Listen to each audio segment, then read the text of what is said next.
பாஜக கொலை பண்ணிவிடுவேன். அன்று வந்து எம்ஜிஆர் நடித்த சர்வாதிகாரி, ஓகேவா? எம்ஜிஆர் நடிச்சது சர்வாதிகாரி, நம்ம சூர்யா அண்ணன் நடிச்சது ரெட்ரோ. அது குறுகிய காலத்துல உச்சக்கட்ட ஒரு கோலை தான் சர்வாதிகாரி. அந்த சர்வாதிகாரியை ஒழிக்கிறாரு.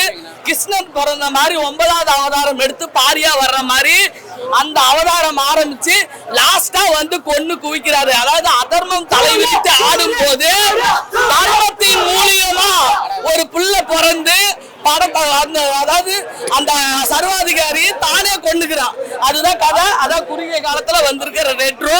எம்ஜிஆருக்கு சர்வாதிகாரி, சூர்யானனுக்கு ரெட்ரோ. சூப்பர், இசை சூப்பரா இருக்கு, டான்ஸ் சூப்பரா இருக்கு, அண்ணனோட ஆக்டிங் சூப்பரா இருக்கு. சிரிக்காம வாழ்றாரு, கடைசியா சிரிக்க வச்சு அனுப்புறாரு.